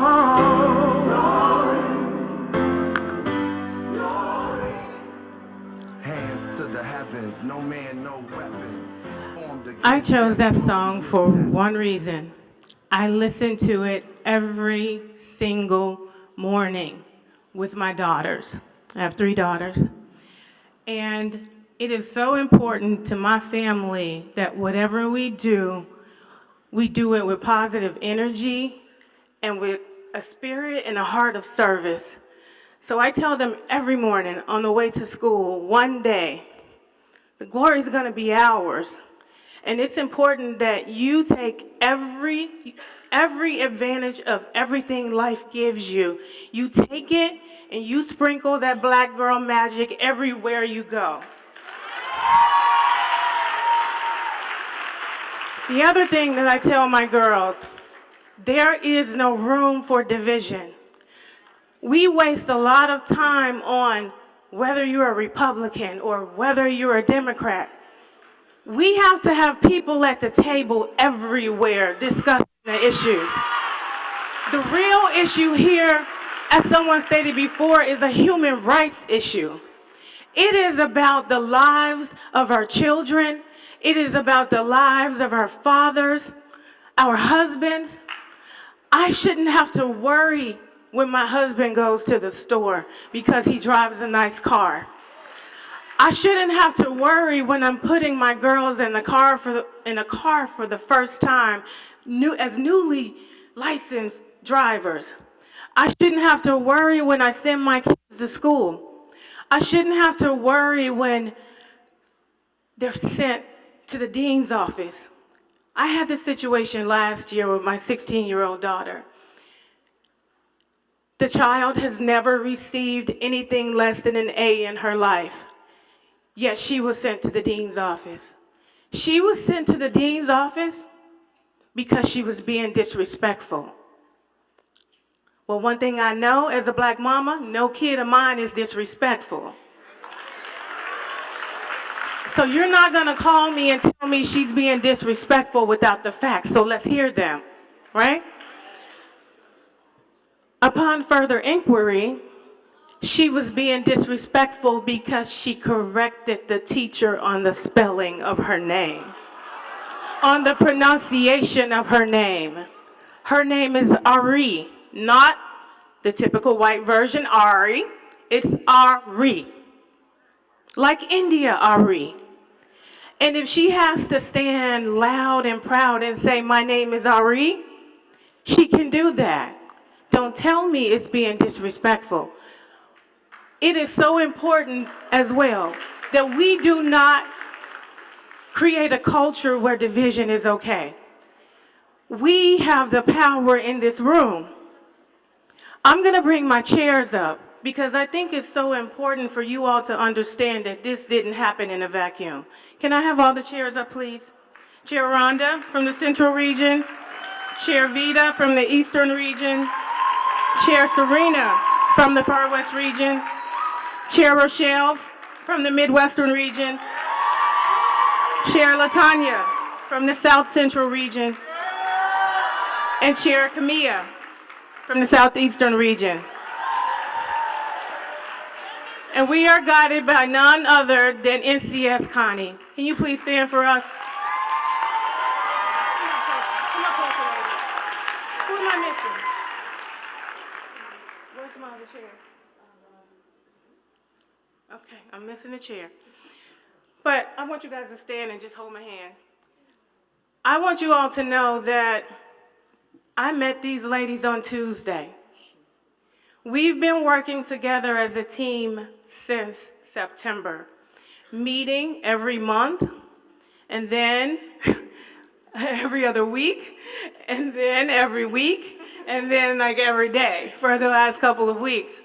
But what has been so amazing about this team is I have been a member of Jack and Jill now for 15 years.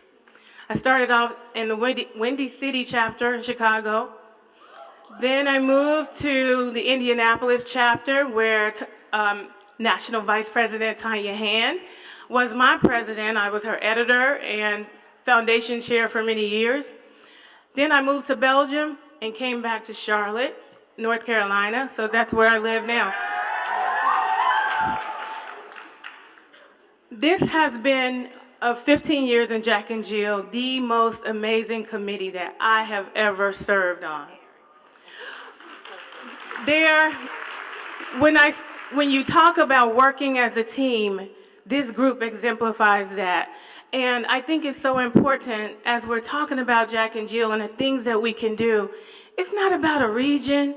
It's not about political party. It's not about any of that. It's about being humble enough to realize that there are so many issues that are so much bigger than us, and that we have to put those things aside to make sure that we are truly doing the work of Jack and Jill. Now, what you all don't know is when I sat down in September, I thought I was just joining the legislative committee. Then I get a call from our president, Danielle Brown, saying, I just want to welcome you as chair. And I said, what? I'm not the chair. I'm just on the committee. And she said, no, you're the chair. You're it, honey. And I said, okay. And then she said in a way that only she can say, well, I want to hear what the chair has to say. What should our agenda be? And we talked about that, and I thought long and hard about the issues that I thought were so important. And I'm so appreciative to her for allowing me to take the time and do the research and create our national agenda, and for our committee for working so hard to make sure that that agenda is pulled off in a way that we've never seen, right? So what you all don't know is that gun violence is at the top of my list because I've lost 2 nephews to gun violence. And in a way, you know, we come out of, you don't know my history. Sometimes you look at me or you look at people and you think you know their story and you don't. I grew up in a very poor west side of Chicago where there were rats, there were roaches, there were drug dealers on every corner. But you know what? Those drug dealers would say, they would call me Miss College Student. Miss College Student, you need some books, right? We're laughing about it, but the point is that they're good people everywhere you go. They just need an opportunity to do better. And someone thought enough of me to reach out and give me an opportunity that I didn't have. I attended a great school that changed my life in Chicago called Providence St. Mael High School. Those of you who are from Chicago, you would know of that school. And what happened was there was a young couple, Marcia Doan and Jeffrey Doan, both young lawyers, and the husband came in and said, I learned today about this school and I think we should go and support it. And she said, okay, we can go and visit. Well, before they went to visit, he was killed. In his honor, she created a scholarship called the Jeffrey C. Doan Memorial Scholarship. That's how I attended high school. Same situation for college, full ride, because someone saw some potential in me to reach back and say, I've made it and I'm going to pull someone else along. I want y'all to know here that you got the power. Kids, you have so much more than most of us ever had. You are privileged. There's no shame around that, just like there's no shame for me in growing up poor. What growing up poor did for me is it gave me a hustle. It gave me a work ethic. It gave me a side eye. It gave me an eye roll. It gave me everything I needed to be successful in life. Don't be ashamed of where you are, because a lot of times people will look at Jack and Jill and say those privileged kids. What they don't understand is those privileged kids are working hard every single day to make sure they are serving others. I tell my kids every day, I say, listen, the only way you can truly achieve like that deep down in your soul happiness and a sense of fulfillment is if you're serving someone else. If your whole life is about what you got, what you doing, and all that, where you going, that ain't cute.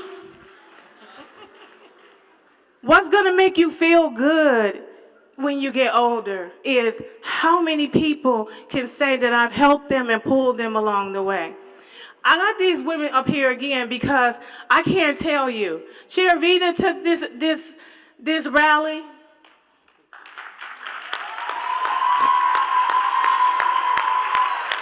To the next level.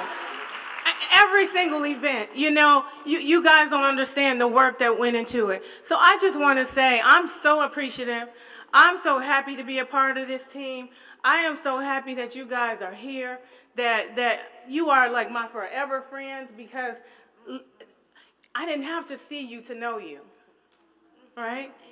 And so I just want to get back on track. Give me a second, y'all. Okay, I'm gonna do this real quick in 1 minute. All right, so we have work to do. My daughter's gonna be so proud of me that I had notes on my phone and not on a piece of paper. Okay, so Jack and Jill, here we are. We have work to do. What do? Y'all are singing and dancing and we having a good time, but we gotta remember there are so many kids like me, like the kid that I was. There are so many kids that don't have the opportunity to go to great schools. There are so many kids who are afraid to walk to the bus stop, or if they wear jewelry like I did, you have to take it off before you get on the bus. They're worried about walking past the vacant building, so you'd walk in the middle of the street because you didn't know what was going to come out from either side. You got to understand that the lives you live, again, you're lucky, you're fortunate, you're blessed. What are you gonna do with that? What are you gonna do when you go back to your chapter? Are you gonna create a rally like this? Are you gonna start a club at your school? You gotta do something, because it has to end now. Because again, it can be you. They don't like to see us succeed. And every time they see us succeed, I don't know where you live, but where I live in Charlotte, you got to be careful. You don't know who you're standing next to. Same thing in Chicago. It could be you. It could be your brother, your sister, your mother, your father. So what are you going to do? I leave you with the challenge of seriously making a plan. I want each of you, before you leave here today, post it on social media. 3 things that I am going to do when I leave this place. What am I going to do? I'm not kidding. Presidents, teen advisors, regional directors, hold them to it. 3 things that you are going to do when you leave. How will you organize? You got to Snapchat. You got to do Snap to Action. Send emails, calls, do what you need to do. One day, the glory is going to be ours, and the time is now. Thank you all.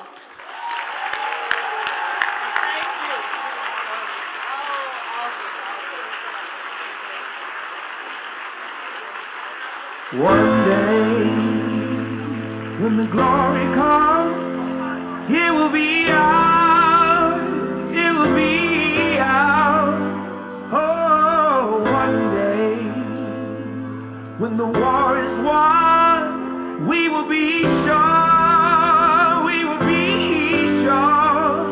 Oh, glory, glory,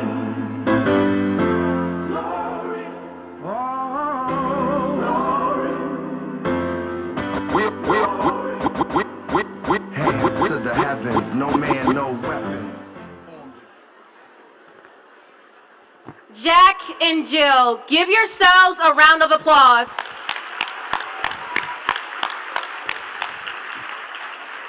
Thank you all so much for coming out. Hold on. Don't pull out. Don't pull out yet. Don't pull leave out just yet. Hold on. Don't leave yet. He ran. It's okay. All right, so before we leave, let us just remember that our activism doesn't stop here.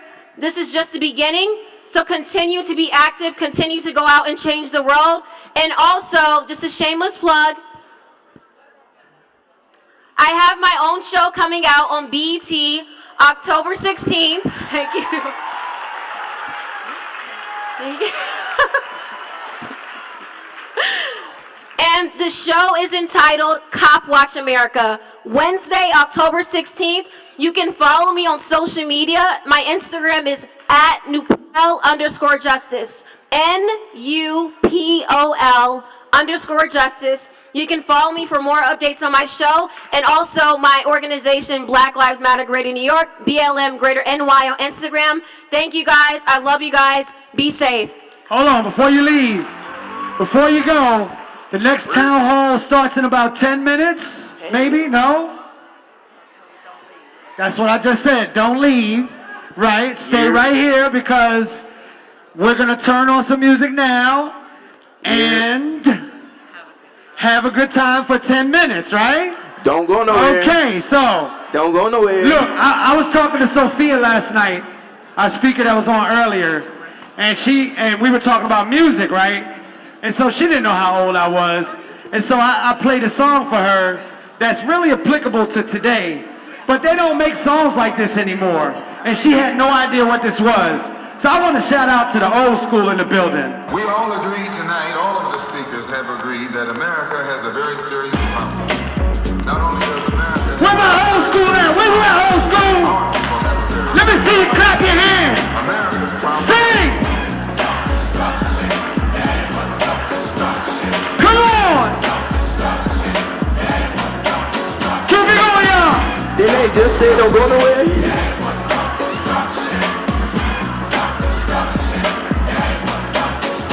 Well, today's topic, self-destruction. It really ain't the rap audience that's bugging. It's one or two suckers, ignorant brothers, trying to rob and steal from one another. You get caught in the mid. So to crush that stereotype is